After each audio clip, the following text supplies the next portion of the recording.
Assalamualaikum warahmatullahi wabarakatuh.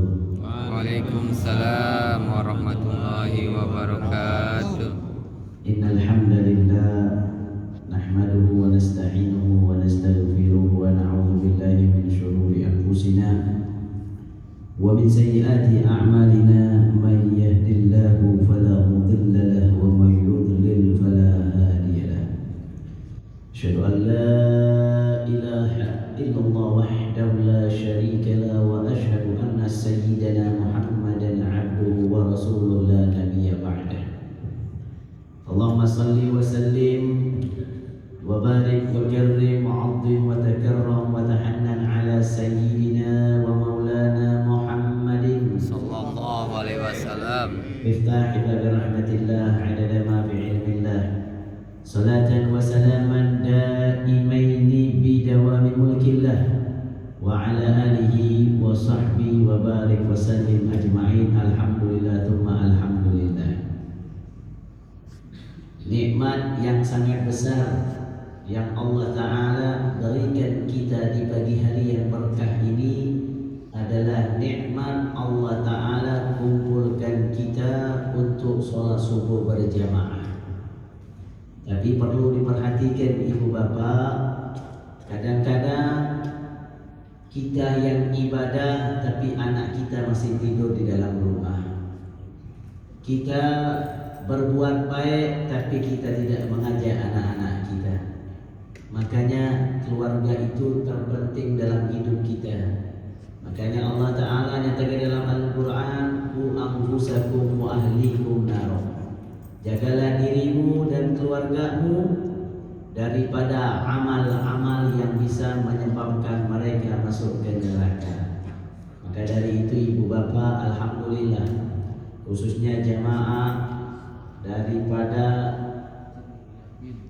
Masjid Nurul Yakin di pagi hari yang berkah ini bersama-sama duduk di majelisnya zuriyah Nabi Muhammad sallallahu alaihi wasallam bersama keturunan Nabi, bersambung nasabnya dengan Nabi, darahnya ada darahnya Nabi Muhammad sallallahu alaihi wasallam, maka tidak akan sia-sia. Kata Rasul, orang yang duduk bersama para habaib, zuriyah Rasul, ahli baitnya Nabi Muhammad sallallahu alaihi wasallam, maka barang siapa yang belajar dan duduk di majlisnya para habaib, maka janji Nabi Muhammad wajabat lahu syafaati wa syafaatihi yaumil qiyamah. Maka wajib orang yang duduk di majlisnya dengan para habaib, maka wajib akan dapat syafaatku di hari kiamat nanti. Masya Allah, begitu indah orang yang duduk bersama para habaib zuriyah Nabi Muhammad sallallahu alaihi wasallam. Maka di sini izinkan saya untuk menjelaskan daripada dahsyat orang yang membaca sholawat kepada baginda Sayyidina Muhammad sallallahu alaihi wasallam. Sholawat ini sangat indah. Kalau ibadah-ibadah yang lain yang kita buat, sholat kita, sedekah kita, amal Al-Quran kita, ibadah sholat 5 waktu yang kita kerjakan, perlu dengan hati yang bersih. Karena manusia itu kadang-kadang ada hatinya yang bersih, ada hatinya yang kotor. Yang namanya hati ini perlu kita bersihkan ibu bapak. Semacam kita kadang-kadang adanya virus, bagaimana caranya mencegah virus itu? Kita berbuat dengan amalan-amalan, cara-cara supaya kita tidak terkena daripada virus itu. Kita pakai masker, kita jaga jarak seandainya. Itu untuk mencegah daripada supaya kita tidak terkena virus itu. Tapi kadang-kadang kita lupa ada amalan-amalan yang membahayakan diri kita, membahayakan diri kita di dunia, bahkan membahayakan diri kita di akhirat. Apa itu? Adalah amal-amal hati.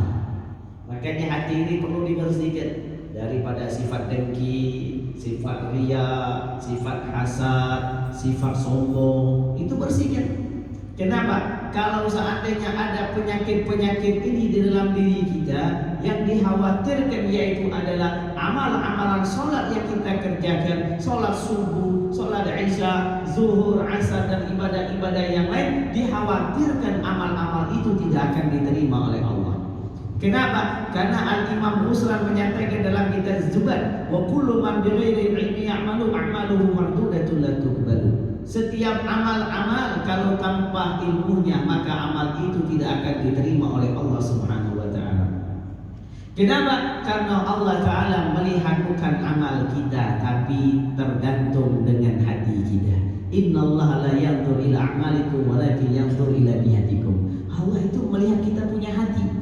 Maka hati ini perlu kita bersihkan. Yaumul la yanfa'u malun wala banun illa man atallaha biqalbin salim. Nanti di hari kiamat tidak ada yang manfaat ketika kita menghadap kepada Allah Subhanahu wa taala. Tidak ada yang manfaat di waktu itu kecuali orang-orang yang datang kepada Allah dengan hati yang selamat.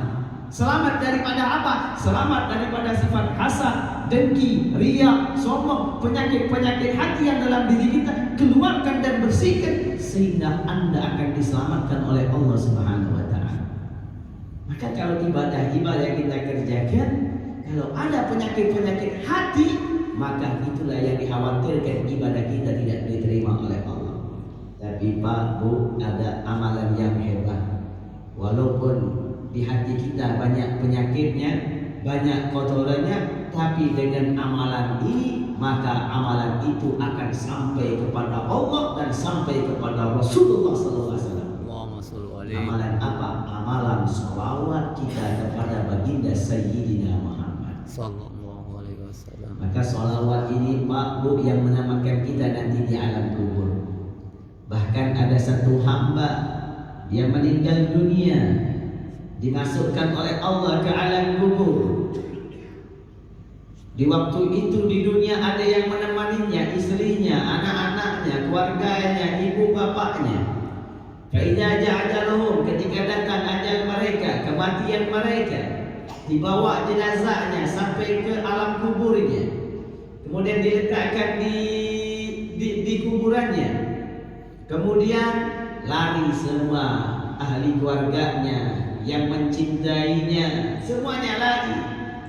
Kemudian dia sendirian di alam kubur itu. Tidak ada yang menemaninya, kotor, sempit, gelap.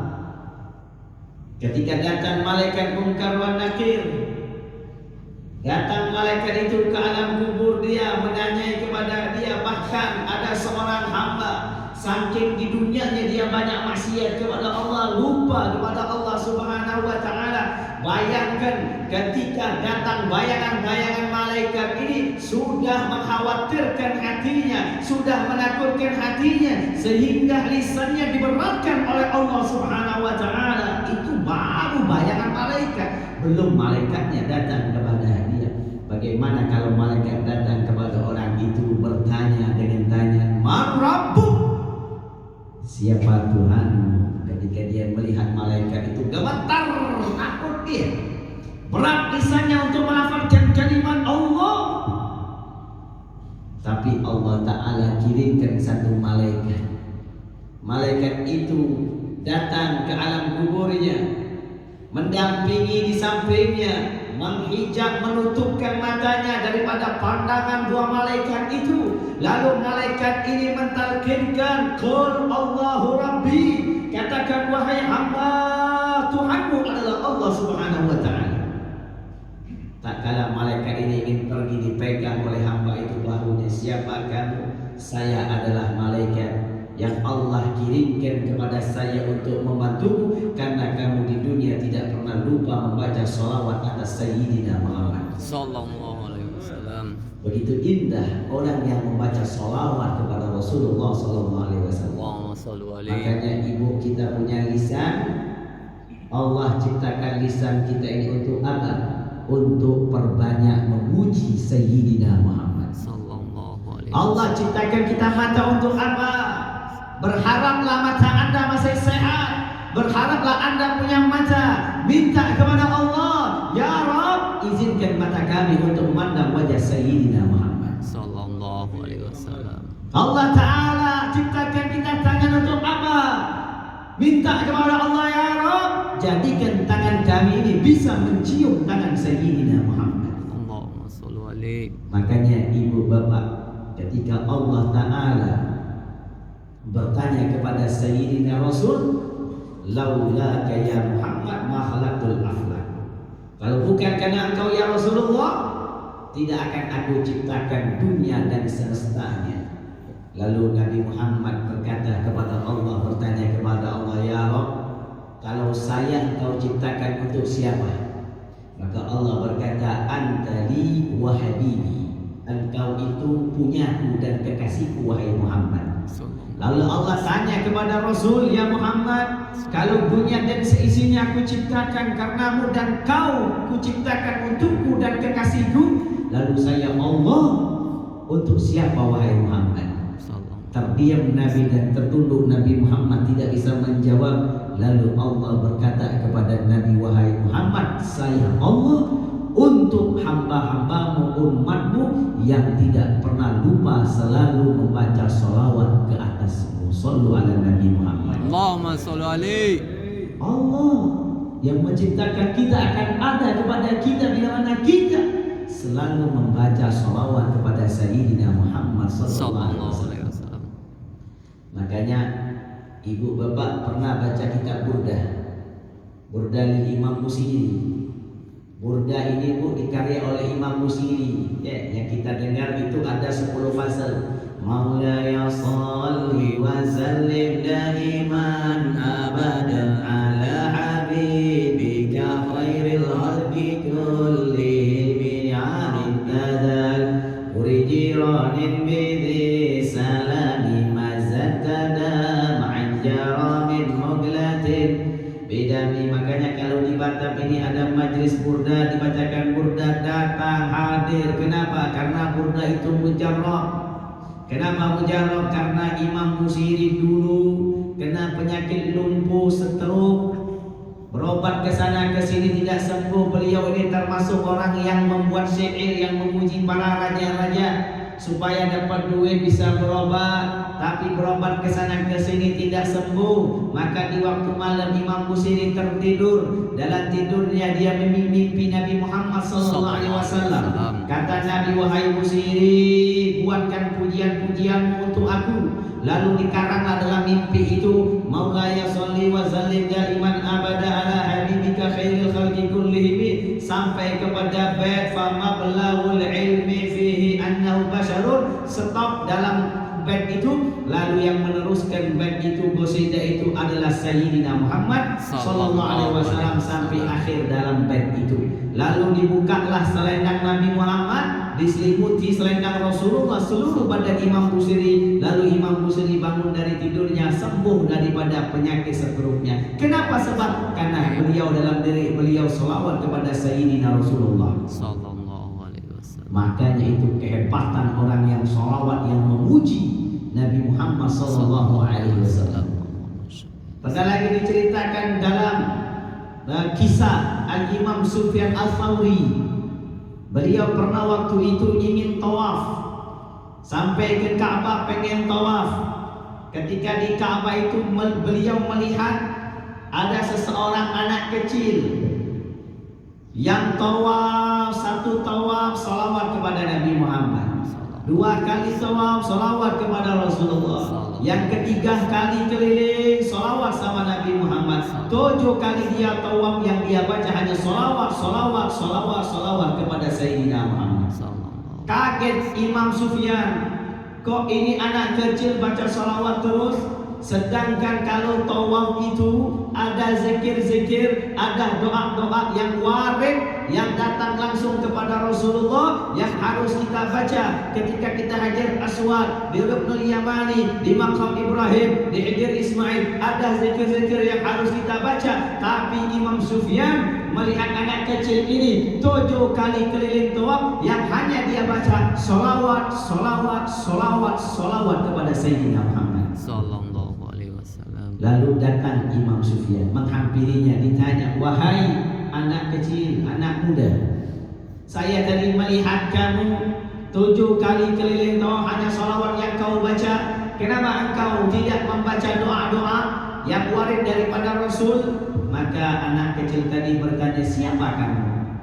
Saya adalah Sufyan Ats-Tsauri. Masya Allah, engkau adalah imam besar, ulama besar. Kalau bukan engkau ulama besar, niscaya saya tidak akan ceritakan kenapa saya sholawat kepada Rasulullah selama 7 kali keliling tawaf. Lalu diceritakan, wahai imam, dulu saya punya bapak. Bapak saya itu waktu ketika dia meninggal, dulu wajahnya putih, wajahnya ganteng. Ketika dia mati penuh dengan wajahnya hitam gelap luar biasa. Saya sampai duduk di samping ayah saya menangis melihat keadaan ayah saya yang Allah azab dia. Dulu putih luar biasa wajahnya, tapi waktu sakratul maut ketika dia meninggal dunia wajahnya hitam gelap luar biasa. Lalu saya duduk di sampingnya, lalu saya tertidur, saking saya nangisnya sampai saya tertidur. Dalam tidur saya melihat, saya bermimpi datang seseorang pakaian putih, wajahnya ganteng luar biasa, wajahnya cakep luar biasa, wajahnya indah luar biasa. Seseorang itu dia menghampiri ayah saya, lalu dibuka daripada kain kafan ayah saya, lalu diusap dengan telapak tangan yang mulia yang tadi hitam langsung menjadi putih dengan sebab tempelan tangan yang mulianya. Lalu ketika orang itu hendak pergi, saya pegang bahunya dan saya tanya, siapa engkau? Anta ma ta'rifuni, kau tidak tahu saya? Saya adalah Muhammad bin Abdullah, yaitu Sayyidina Muhammad Nabi kamu. Ketika dia mimpi Nabi, dia peluk Nabi Muhammad SAW dengan pelukan yang sangat erat, pelukan yang sangat cinta mahabbah kepada Rasul. Lalu anak kecil tadi bertanya kepada Nabi, wahai Rasul, kenapa ayah saya Allah azab dulu dia putih, ketika dia mati dia hitam, kenapa sebab wahai Rasul? Maka kata Rasul, ayahmu dulu waktu di dunia tidak pernah sholat, tidak pernah baca Al-Quran, hari-harinya hanya maksiat kepada Allah. Tapi kau punya ayah tidak pernah lupa dalam detiknya, dia selalu membaca sholawat kepadaku. Hanya sholawat yang dia baca, sholawat kepada Rasulullah Sallallahu Alaihi Wasallam, dengan niat, dengan berkah dia baca sholawat, saya berikan syafaat ketika dia sakratul maut. Maka itulah wahai imam yang sebab saya setiap 7 kali saya keliling hanya sholawat yang saya baca, karena saking cintanya saya sholawat kepada Sayyidina Muhammad Sallallahu Alaihi Wasallam. Makanya Bu, Pak, kita paling tidak minimal sehari itu 100 kali sholawat sama Nabi. Jangan pernah kita dalam sehari enggak sholawat itu jangan kita tinggalkan. Bahkan dinyatakan kalau anda 1 kali saja sholawat sama Nabi Muhammad dengan mahabbah, dengan cinta kepada Rasulullah, dengan hati yang cinta, insya Allah kalian akan bisa memandang wajah Sayyidina Muhammad Sallallahu Alaihi Wasallam. Apa kata Nabi? Barang siapa yang hamba itu umatku sholawat ke atasku dalam seharinya 100 kali, maka 100 hajat dikabulkan oleh Allah Subhanahu wa Ta'ala. 100 hajat Bu, 100 hajat, 100 kali kita selawat, 100 kali kita selawat kepada Rasulullah SAW, maka 100 hajat dikabulkan oleh Allah Subhanahu wa Ta'ala. Bahkan 30 hajat di dunia, 70 hajat di akhirat. Paling rendahnya hajat apa? Dibebaskan dia daripada api neraka Allah Subhanahu wa Ta'ala. Bahkan dinyatakan oleh Rasulullah kepada satu sahabat Abu Kahil, wahai Abu Kahil, barang siapa yang di pagi hari dia selawat kepadaku 3 kali, di sore hari dia selawat kepadaku 3 kali dengan mahabbah, dengan cinta, dengan rindu kepadaku, maka orang itu akan aku berikan syafaat di dunia dan di akhirat. Itu 3 kali. Tapi dengan syarat, ketika dia baca salawat penuh dengan cinta, penuh dengan mahabbah, penuh dengan rindu kepada Rasulullah SAW. Apakah Bapak Ibu tidak pernah membayangkan, tidak pernah berharap kepada Allah ingin berjumpa sama Sayyidina Muhammad SAW? Kadang-kadang itu hal semacam ini tidak ada terlintas dalam hati kita, Ibu Bapak. Ketika kita doa yang hanya kita minta apa? Ya Allah berikan saya rezeki, ya Allah berikan saya uang yang banyak, ya berikan saya ini. Tapi kadang-kadang ibu bapak lupa ketika berdoa tidak pernah minta kepada Allah untuk berjumpa kepada Sayyidina Muhammad. Allahumma sholli alaihi. Bayangkan ibu bapak, kalau kita di dunia tidak bisa mimpi Rasulullah, bayangkan nanti di akhirat dikhawatirkan Nabi Muhammad tidak kenal sama kita.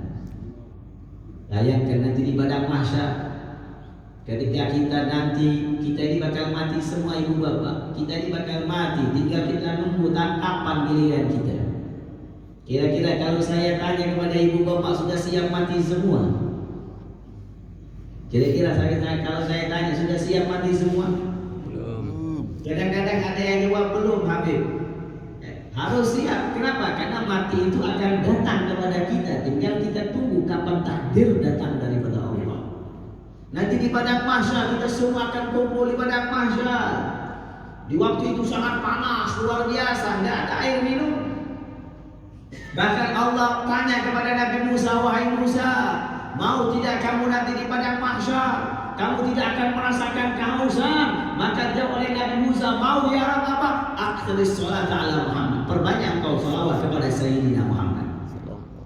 Nanti di padang mahsyar orang akan bingung mau cari ke siapa, minta tolong sama siapa. Mereka akan keluar dalam lisan-lisan mereka. Bahkan para pendosa-pendosa, maksiat dulu dia maksiat, dia pendosa, dia lupa kepada Rasul. Maka ketika di padang mahsyar, para pendosa-pendosa ini yang maksiat ini akan keluar lisannya menyebutkan nama Nabi Muhammad. Wahai Rasulullah, wahai Rasulullah, wahai Rasulullah, kemana engkau ya Rasulullah? Berikan kami syafaat ya Rasulullah. Huwal habibul ladzi turja syafa'atuhu likulli haulin minal ahwali muqtahami. Hanya Rasulullah yang kita harapkan nanti syafaatnya di padang mahsyar. Maka ingat ya ikhwan. Maka ada seorang pemuda di dalam kitab Mukashifatul Ghurub yang dikaryakan oleh Imam Ghazali, ada seseorang pemuda, dia bermimpi. Dalam mimpinya dia mimpi Nabi Muhammad SAW. Ketika dia mimpi Nabi, dia panggil Nabi, wahai Rasulullah. Lalu Nabi Muhammad tidak mau menolehkan wajahnya. Dipanggil lagi yang kedua kali, wahai Rasulullah. Dia Nabi Muhammad tidak mau menolehkan wajahnya. Tiga kali, wahai Rasulullah. Nabi Muhammad tidak mau menolehkan wajahnya. Bahkan ketika Rasulullah 3 kali tidak mau menolehkan wajahnya, dikejar oleh orang pemuda tadi di pedang Nabi, wahai Rasulullah, saya panggil kamu, kenapa engkau tidak jawab panggilanku? Maka Rasulullah berkata, menjawab, wahai pemuda, saya tidak kenal kepadamu. Maka pemuda tadi menjawab, wahai Rasulullah, saya adalah umatmu. Tidak, engkau bukan umatku, karena engkau waktu di dunia tidak pernah sholawat ke atasku, kata Rasulullah. Bangun dari tidur dalam mimpinya, maka semenjak itu dia sholawat terus sama Nabi Muhammad. Kembali lagi tidur, dia bermimpi Nabi, dia panggil nama Nabi, ya Rasulullah. Maka Rasulullah langsung menjawab, antal amin ummati, sekarang engkau baru daripada umatku.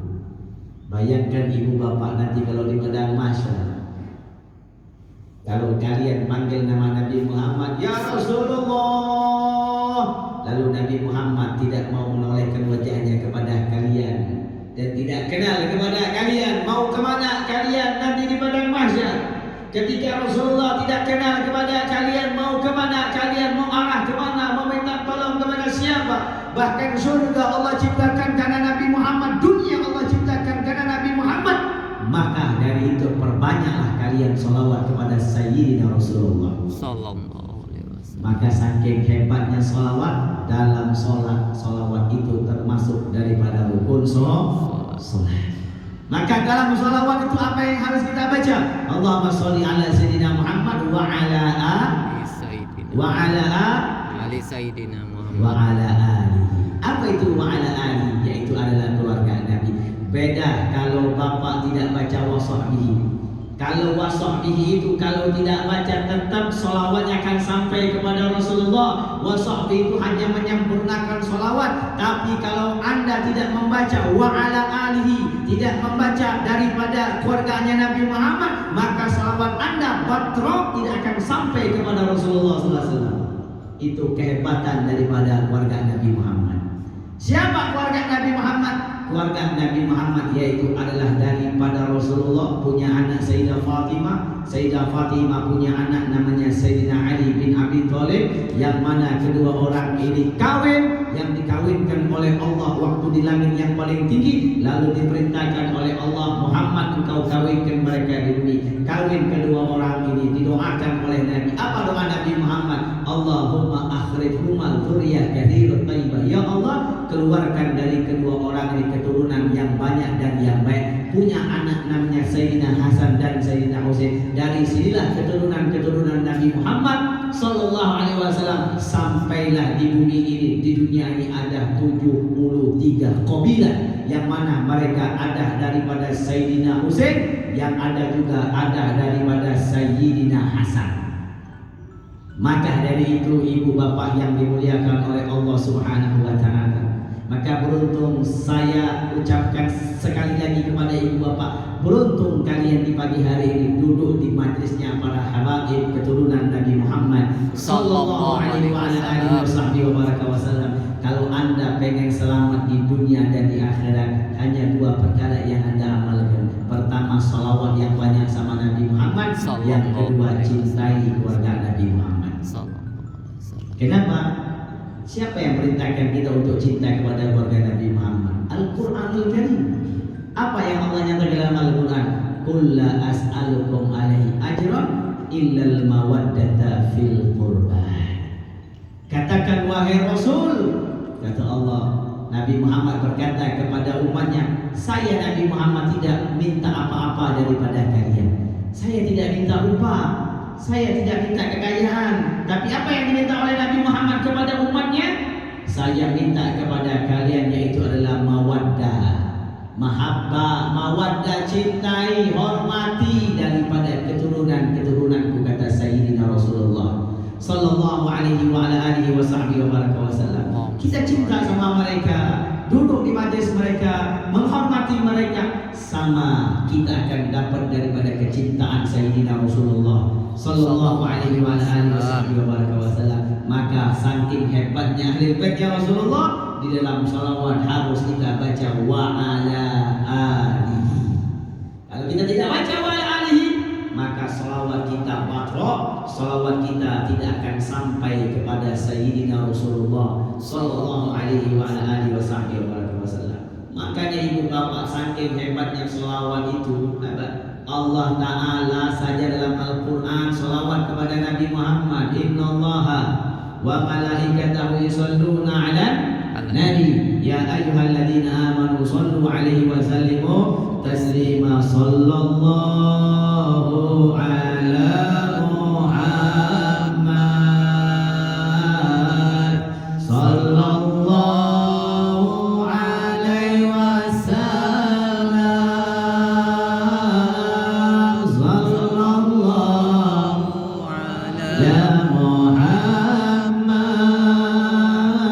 sallallahu alaihi wasallam. Ayo semuanya angkat suara kalian selawat kepada Rasulullah sallallahu ala Muhammad sallallahu alaihi wasallam. Sallallahu ala Muhammad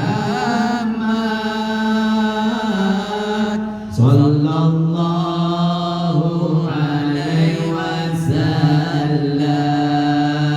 Masya Allah. Tenang ke hatinya ketika salawat?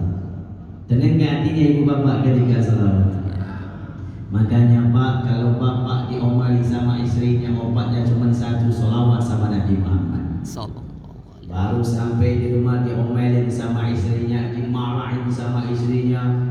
Sudah keliling sana keliling sini, gak dapat duit, balik ke rumah dimarahin sama istrinya. Tenang Pak, salawat sama Nabi Muhammad, insya Allah hati kita jadi tenang. Rezeki kita sempit, ya Allah, kenapa rezeki saya sempit ya Allah? Kenapa toko saya sepi ya Allah? Kenapa tidak ada yang datang, tidak ada yang beli ya Allah? Salawat sama Rasulullah. Salawat itu pintu daripada rezeki, pintu daripada kelancaran, pintu daripada sumber rezeki daripada Allah Subhanahu wa ta'ala. Makanya ibu bapak, kalau anda pengen selamat, pengen sukses di dunia ini, maka jangan pernah lepas hubungan kalian sama Rasulullah Sallallahu Alaihi Wasallam. Apapun hajat kalian, sebut sama Rasulullah. Ya Rasulullah, saya punya hajat ya Rasulullah, tolong hajat kami ya Rasulullah. Kami butuh ini ya Rasulullah, kami banyak hutang ya Rasulullah. Ya Rasulullah, sebut nama Nabi. Karena kenapa? Karena ketika kita sebut nama Rasulullah, pasti Allah akan kabulkan hajat kita. Kenapa?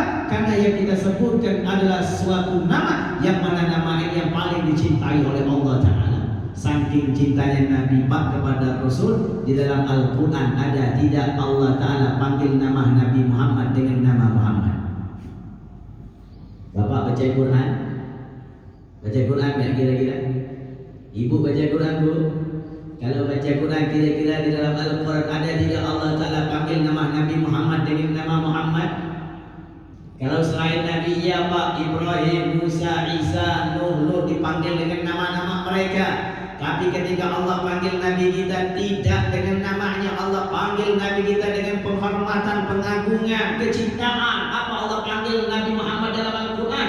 Ya ayyuhan nabiyyu, ya ayyuhan rasul, ati Allah wa rasul. Setiap rasul, setiap nabi dalam Al-Quran itu adalah Sayyidina Muhammad sallallahu alaihi wasallam. Itu pengagungan, kecintaan Allah kepada Rasulullah. Makanya Allah itu tidak ingin melihat Nabi Muhammad sedih. Ketika sedih dihibur oleh Allah. Ya. Ketika waktu Sayyidah Khadijah meninggal dunia, kemudian pamannya Abi Thalib meninggal dunia, sedih Rasulullah, menangis Rasulullah. Ketika hendak ingin menangis, langsung Allah hibur Nabi. Wahai Jibril, turun kau ke bumi, kekasihku sedang sedih, kekasihku sedang sedih, kekasihku sedang sedih. Engkau turun ke bumi, hibur dia. Saya tidak ingin melihat kekasihku sedih dan menangis. Langsung turun Jibril, dibawa Nabi Muhammad, diajak jalan-jalan Isra wal Mi'raj. Begitu indah. Allah saja tidak ingin melihat Rasulullah sedih. Tapi di zaman sekarang banyak umat-umat yang menyakitkan dan menyedihkan hati Sayyidina Rasulullah. Dulu Nabi dilempar dengan kotoran onta di pundaknya. Tapi zaman sekarang banyak daripada umat-umatnya yang melempar dengan dosa-dosa mereka di wajahnya Sayyidina Muhammad sallallahu alaihi wasallam. Maka dari itu ibu bapak yang dimuliakan oleh Allah, ayo kita sama-sama jangan pernah kita lepas hubungan kepada Rasulullah sallallahu alaihi wasallam. Cintai Rasulullah yang banyak. Ingat sama Nabi Muhammad. Ketika kita hendak tidur malam, minta sama Allah, ya Allah, datangkan Nabi Muhammad dalam mimpi kami ya Allah. Datangkan Nabi Muhammad dalam mimpi kami ya Allah. Kami sangat ingin memeluk Sayyidina Rasulullah sallallahu alaihi wasallam. Itu yang kita minta ketika kita tidur malam, ibu bapak. Maka kita punya guru Al-Habib Ali bin Abdurrahman Al-Jufri, beliau menyatakan kalau kalian ingin tidur malam, maka cita-cita kalian minta sama Allah, ya Rabb, datangkan Nabi Muhammad dalam mimpi kami, datangkan Nabi Muhammad dalam mimpi kami, sekiranya kami bisa melihat dan mencium tangan daripada tangannya Sayyidina Muhammad sallallahu alaihi wasallam. Cukup 1 detik saja melihat Nabi Muhammad sudah keindahan. Maknanya itu pilihan daripada Allah yang mana Allah sangat cinta kepada hamba ini. Kalau kalian bisa melihat Nabi, maka dunia akan mengejar kalian. Dunia akan diberikan oleh Allah Ta'ala. Apapun yang kalian minta akan datang kepada kalian. Kenapa? Karena keindahan yang Allah berikan kepada kalian, mata kalian bisa memandang dan melihat wajah Sayyidina Muhammad. Sekarang pikir ibu bapak, ada yang umur 60, ada yang umur 70, bahkan lebih 75, tapi selama 75 tahun belum mimpi Nabi Muhammad. 60 tahun belum mimpi Nabi Muhammad. Malu tidak? Umur sudah 70 tahun belum mimpi Nabi Muhammad. Umur 60 tahun belum mimpi Nabi Muhammad. Umur 30 tahun belum mimpi Nabi Muhammad. Nanti waktu dia mati belum sempat mimpi Nabi Muhammad. Yang dikhawatirkan apa? Ketika di padang mahsyar dia tidak bisa melihat wajah Sayyidina Muhammad. Maka perbanyak selawat kepada Rasulullah. Insya Allah dengan kita selawat kita akan bisa mimpi Sayyidina Muhammad sallallahu alaihi wasallam. Mungkin saya bisa sampaikan nanti akan karena waktunya sampai waktu suruh kita minta daripada sedikit daripada Ustaz Fakri. Beliau ini adalah termasuk daripada Direktur PT Cahaya Hati Travel Umroh dan Haji di Pekanbaru. insyaallah kalau ibu bapak mau berangkat umroh atau haji akan dibuka langsung ke beliau atau nanti yang di Batam kepada Ustaz Endra bisa kepada beliau kalau ingin berangkat umroh sama haji. Mudah-mudahan kita bisa umroh lagi, dibuka lagi umroh, kita pengen berangkat ke Baitullah, pengen ziarah ke makamnya Rasulullah sallallahu alaihi wasallam. Amin amin ya rabbal alamin. Lebih kurangnya saya minta maaf. Mudah-mudahan Allah taala berikan kita semangat untuk sholawat sama Rasulullah dan di akhir hayat kita bisa mimpi Nabi Muhammad dan melihat Nabi Muhammad sallallahu alaihi wasallam. Amin amin ya rabbal alamin. Lebih kurangnya saya minta maaf. Wassalamualaikum warahmatullahi taala wabarakatuh. Waalaikumsalam.